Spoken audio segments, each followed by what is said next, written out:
Olá, pessoal! Sejam bem-vindos a mais uma aula do curso de Primeiros Socorros. Meu nome é Júlia, eu sou membro da Liga de Emergência e Trauma da UFSPA e aluna do terceiro ano da Medicina da UFSPA. E hoje vou conversar com vocês um pouquinho sobre os distúrbios causados por temperatura. Bom, então, para começar, é importante a gente lembrar que o ser humano ele é um animal endotérmico. O que isso significa? Significa que nós somos capazes de manter a temperatura do nosso corpo em uma faixa ideal de 37 graus, podendo variar durante o dia entre 35,8 e 37,3, sem que hajam maiores problemas. Entretanto, quando essa temperatura é menor que 35 graus ou maior que 40 graus, começam a ocorrer alguns problemas no nosso organismo que podem ser comprometedores à vida. Mas como então o corpo faz a regulação da nossa temperatura corporal? Então, esse processo ele ocorre a partir do equilíbrio entre a produção e a perda de calor. Quando o corpo está superaquecido, ele perde calor. Quando o corpo está muito frio, ele produz calor. A produção de calor, então, ela está relacionada com o nosso metabolismo basal, que, através da nossa ingestão de alimentos e várias reações químicas, produz energia, e também através da contração muscular durante o movimento. Já a perda de calor, ela está relacionada diretamente à troca de calor com o meio externo, ou seja, com a evaporação e o suor. Bom, antes da gente começar a falar dos distúrbios causados pelo calor, é importante frisar aqui que o termo calor ele está sendo usado de uma forma informal, que significa aquecimento do corpo. O nosso primeiro distúrbio relacionado ao calor, então, é a insolação. A insolação ela é um dos distúrbios mais comuns e ela é considerada um risco à vida caso ela não seja logo identificada e manejada. Então, ela ocorre em pessoas expostas por um período prolongado ao sol ou ambientes com temperatura elevada e pouco ventilados. Aqui eu estou na frente, mas está escrito jovens e atletas, que são um dos grupos de pessoas mais suscetíveis à insolação, trabalhadores e operários, principalmente trabalhadores e operários que trabalham em lugares pouco ventilados e que também usam uniformes que impossibilitam a transpiração, e idosos e crianças, que são grupos vulneráveis e estão mais suscetíveis à insolação. As manifestações mais comuns são pele avermelhada, quente e seca, confusão mental, tontura, náuseas e vômitos, temperatura corporal acima de 40 graus, dor de cabeça, cansaço e distúrbios visuais. Aqui eu trouxe uma foto clássica de um sintoma que eu acredito que todo mundo conhece, que é a pele avermelhada.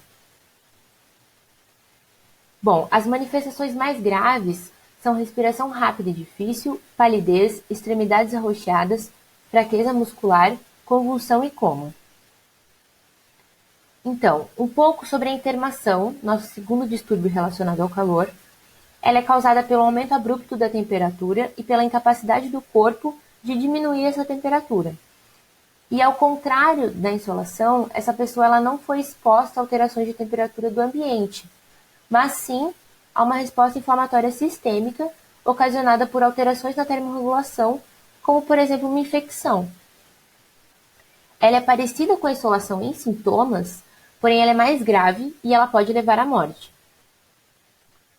A exaustão por calor, ela é causada pela perda excessiva de sais e líquidos na transpiração devido ao calor excessivo. Ela pode evoluir para uma intermação ou para uma insolação caso ela não seja logo tratada, e o seu início ele é súbito, porém ele não costuma ser prejudicial à saúde se for identificado rapidamente. As manifestações mais clássicas da exaustão por calor são dores de cabeça, tonturas, câimbras e calafrios, náuseas e vômitos, pele úmida, pegajosa e pálida, suor abundante, sede, fraqueza, temperatura corporal normal ou menor que 40 graus, que é um diferencial da insolação e da intermação, que tem a temperatura corporal acima dos 40 graus, a urina mais escura que o normal e a diarreia. Aqui eu trouxe um quadro, só para a gente conseguir comparar. Deixa eu só me trocar de lado para vocês conseguirem enxergar melhor. Bom, aqui tem um quadro comparativo dos sintomas de insolação, intermação e exaustão por calor, para ficar um pouco mais claro quais são as diferenças e quais são as semelhanças. A gente pode ver ali que dores de cabeça, tonturas, fraqueza, náuseas e vômitos ocorrem nos três distúrbios. Já, por exemplo, pele quente, avermelhada e seca só ocorre na insolação. Se vocês quiserem tirar um print para guardar, aqui estão os sintomas de uma forma comparativa.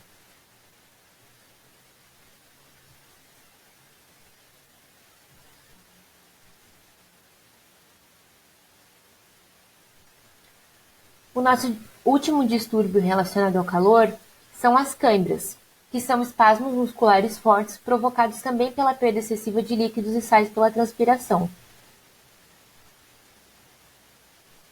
Então, a vítima ela tem a sensação de endurecimento do músculo e muitas vezes não consegue relaxá-lo ou realizar o movimento. Esse distúrbio é muito comum e acredito que todo mundo conhece alguém ou já teve câimbras relacionadas ao calor. Os primeiros socorros.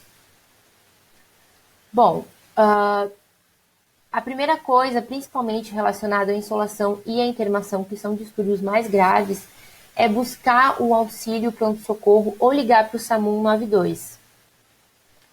Bom, isso é meio óbvio, né? A pessoa está tendo um distúrbio relacionado com o calor, é importante tirar essa pessoa dessa condição. Então, remover a vítima para um local fresco e ventilado, retirar o máximo de roupas da vítima para resfriar a vítima, né, novamente. Oferecer água fria ou líquidos não alcoólicos, é importante hidratar. E usar toalhas molhadas, frias ou compressas de água gelada sobre a pele também com o objetivo do resfriamento. Os primeiros socorros relacionados mais à insolação e à intermação, é importante que a gente monitore essa pessoa até que o SAMU chegue. Caso a temperatura volte a subir, é importante que seja realizado novamente os procedimentos de resfriamento. Se for possível, pode-se imergir a vítima numa banheira com água fria ou colocar ela debaixo de um chuveiro com água fria. E caso esse paciente esteja consciente, é importante manter a vítima em repouso com a cabeça elevada. Em relação à exaustão por calor, é importante oferecer água fria, líquidos isotônicos ou uma solução de água com 1 ou 2 colheres de chá de sal para repor os sais minerais e os líquidos. Caso esteja consciente, manter a vítima em repouso com as pernas elevadas, a uma altura de 15 a 30 centímetros, e se a condição não melhorar em 30 minutos, a vítima também deve ser levada ao pronto atendimento ou ligar para o SAMU 192. Em relação às câimbras, novamente, como na exaustão pelo calor, oferecer água fria e líquidos isotônicos ou solução de água com 2 colheres de chá de sal, massagear suavemente o músculo afetado e aplicar compressas geladas na região a fim de aliviar o desconforto. E caso as contrações continuem e se tornem intensas, também essa vítima deve ser levada ao pronto atendimento ou SAMU 192. Como a gente pode prevenir, então, esses distúrbios? São coisas também meio óbvias, né? A gente deve evitar o calor excessivo, então evitar permanecer sob o sol das 10 às 16 horas e utilizar o protetor solar, evitar locais muito quentes e pouco ventilados, consumir líquidos e refeições leves regularmente e evitar os exercícios físicos intensos no calor. É muito importante lembrar que as crianças e os idosos, elas não têm o hábito de se hidratar, então é importante monitorar essa situação, oferecer água, cuidar para ver se a criança e o idoso estão se hidratando, estão se cuidando, evitar a permanência de crianças e pessoas doentes e idosos dentro de veículos expostos ou não ao sol, evitar mudanças súbitas de temperatura, então diminuir a temperatura do banho aos poucos. Sobre os distúrbios causados pelo frio. Nosso primeiro distúrbio, então, é a hipotermia. Ela ocorre quando a perda de calor ela se sobressai à produção e pode acarretar um risco grave à saúde.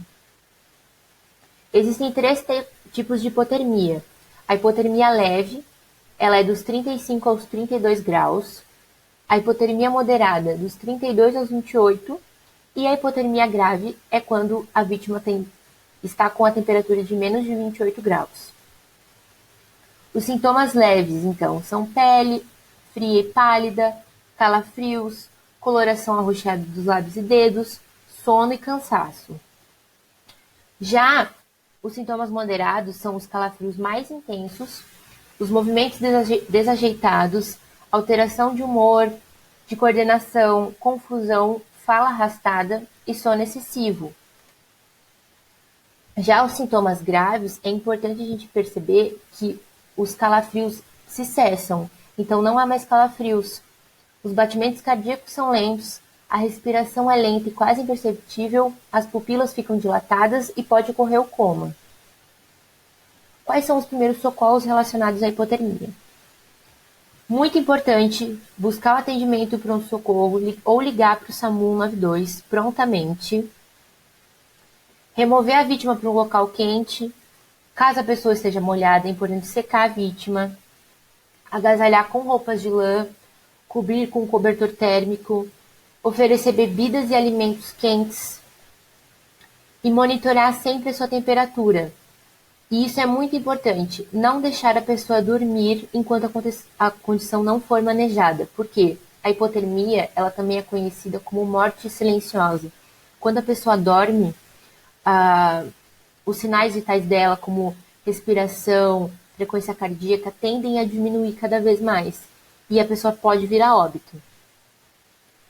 É importante que a vítima deve ser levada ao pronto atendimento, mesmo que ela pareça reabilitada. Bom, sobre o congelamento ou geladura, que é o nosso segundo distúrbio causado pelo frio. Ele ocorre por conta da exposição prolongada da pele ao frio intenso. Então, o que acontece? Cristais de gelo se formam nos tecidos e acabam congelando ele, causando então a morte dos tecidos afetados, podendo gangrenar ou ocorrer autoamputações.